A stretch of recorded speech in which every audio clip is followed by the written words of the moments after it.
deceased hostages that are still in captivity in Gaza. The urgency to bring them all home continues, as it's a commitment Prime Minister Netanyahu has made from the start of this war.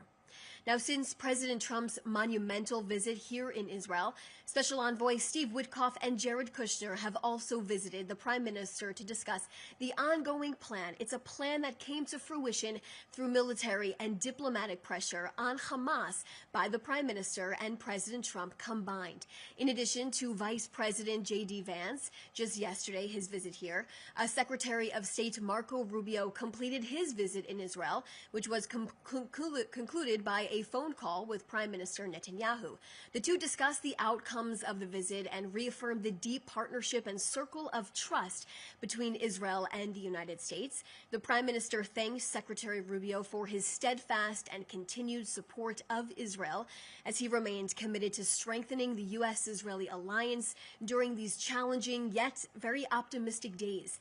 The Prime Minister reiterated Israel's desire to advance peace despite ongoing security challenges, emphasizing how Israel and the United States can address these challenges and seize the opportunities together as they are changing the face of the Middle East one step at a time, like I said, together. We have 13 deceased hostages in the Gaza Strip still, which were supposed to be released nearly 2 weeks ago. Hamas committed to a plan that would release all 48 of our hostages at one time. And here we are, 2 weeks later, demanding for the release of our remaining hostages still there. Hamas kidnapped these innocent people, and it is their responsibility to bring them back home. As per the plan, Israel remains committed to. Let me reiterate what I've been saying for nearly 14 days now. Hamas knows where our hostages are, and we know they are aware of their locations. The media has taken the bait and somehow garnered empathy for Hamas, a terror organization, reasoning with their excuses that they can't locate our remaining hostages. Let it be known to the media. Israel is aware that Hamas knows where our deceased hostages are in fact located. If Hamas made more of an effort, they would be able to retrieve the remains of our hostages. Now, in full cooperation with Israel, the Prime Minister approved the entry of an Egyptian team into the Gaza Strip to assist in searching for our remains of our deceased hostages. Now, this is a technical team only, and none of these personnel are in the military. What I can share with you is the team is using between 2 to 3 excavator machines and 2 to 3 trucks to search for our deceased hostages. Now, the Red Cross and the Egyptian team are allowed entry beyond the IDF's yellow line position into Gaza territory to conduct the search for our hostages. Last week, the Prime Minister and his professional team met with the head of Egyptian intelligence here in Jerusalem to talk about the ongoing issues that need to be resolved. One of those topics was why our hostages have not all been returned yet. We are working together to execute this plan and ensure Hamas upholds their side of the agreement. The Prime Minister made it clear today at the start of a government meeting that took place this morning. Israel is an independent state and will not tolerate attacks against us, and we will respond according to our discretion. Israel does not ask for approval for this, as we control our own security. We have also made it clear that Israel will determine which forces are unacceptable to us in regards to international forces part of this plan. This is also a sentiment respected by and accepted by the United States. Now, over the last week, we continue to receive questions from the press about the next phases of this plan, which are warranted as conversations are ongoing to discuss these details. But I remind you what remains in front of us here: the release of all of our hostages, a commitment the Prime Minister has made. Sahar Baruch, Itai Chen, Omer Nutra, Amiram Cooper, Oz Daniel, Meni Goddard, Hadar Golden, Ron Gvili, Asaf Mami, Joshua Molel, Dror Ord, Sudiask Rintalak, and Lior Rudaef. These are their names, and we are working in all capacities to ensure that they come home. I will now take a few questions from you guys.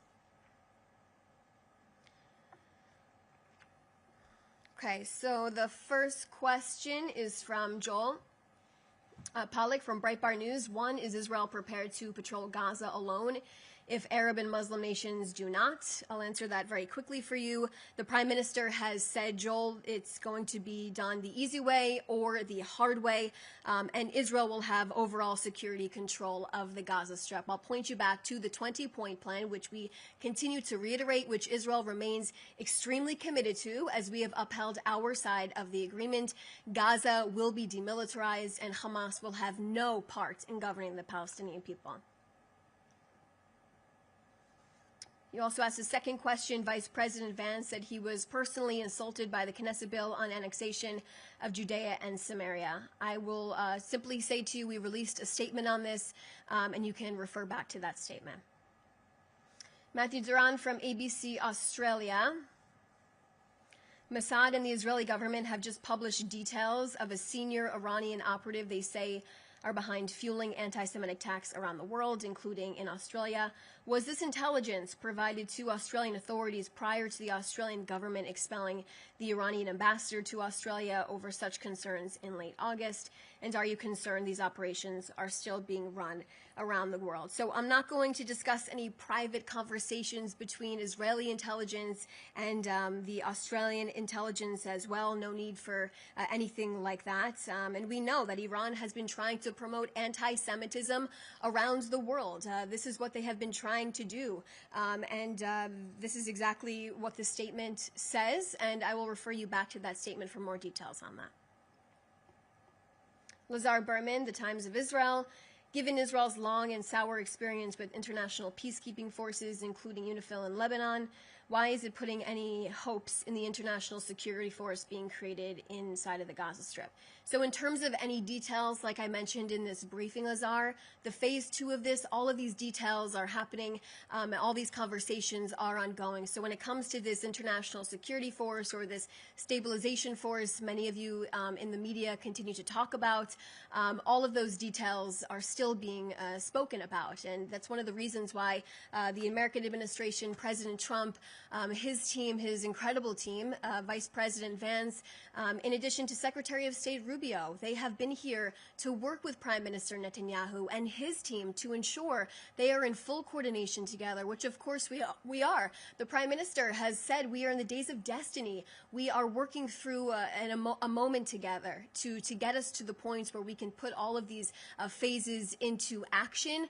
And I want to bring everyone back to where we are in this moment. Phase 1, which is making sure all of our hostages are returned home. Hamas made a commitment before this plan that all 48 of our hostages would be released. Here I am, standing on day 13 of when our 20 living hostages came home, and we still have 13 hostages in captivity at this point in time. This is a focus we, Israel, are currently on. And like I said, I reiterated the points about the team that Israel just allowed back into the Gaza Strip to help locate our deceased hostages. Another question, how can Israel claim to respect the freedom of the press if it continues to refuse to allow international journalists into Gaza without being chaperoned by the IDF? Lazar, if there is any change to policy on that, I will certainly let you know. But there is a lot of information that continues to come out of the Gaza Strip, specifically on social media. Of course, journalists want to get in on their own, but I have been following on social media on myself what's happening inside of the Gaza Strip. And just within the last week, I've seen a plethora of food go inside. I've seen these bustling restaurants in large cities taking place with enormous menus as well. So there is clearly enough food inside of the Gaza Strip, as we have continued to say as well. Just going through these questions. Dan Williams from Bloomberg, is Israel pre-informing the U.S. about military actions in Gaza, such as yesterday's airstrike? If so, doesn't this risk compromising tactical secrecy, speed, and efficiency? So the Prime Minister has made it very clear today, Dan, that Israel acts as the independent state, and if there is any type of threat to our soldiers, any imminent threat, Israel will do what it takes to defend our soldiers and our citizens here. But the United States and Israel are in full coordination as we take steps inside of this plan that we are upholding, we are committed to, we are following. And like I said, we are working with the Americans hand in hand, and we will continue to do so throughout this. and also the incredible partnership between the President Trump, and Prime Minister Netanyahu. Like I said, we just had a week of their team visiting us to focus on this plan, to focus on what's going on inside of the Gaza Strip. Yael Ben-Horin from EFE, could you please give more detail about what forces would be considered unacceptable when controlling Gaza? The Prime Minister has made it clear these conversations are ongoing and details will not be shared, of course, as things are still needing to be worked out. Lior Soroka from the Washington Post. Is the Red Cross team and the Egyptian team two separate teams? I can refer you back to what I said in terms of that coordination with bringing this team beyond the IDF's yellow line to help search for our deceased hostages, because Hamas has not returned our 13 hostages yet. Okay, so these are all the questions that I see right now. Thank you all so much for joining. I appreciate your time.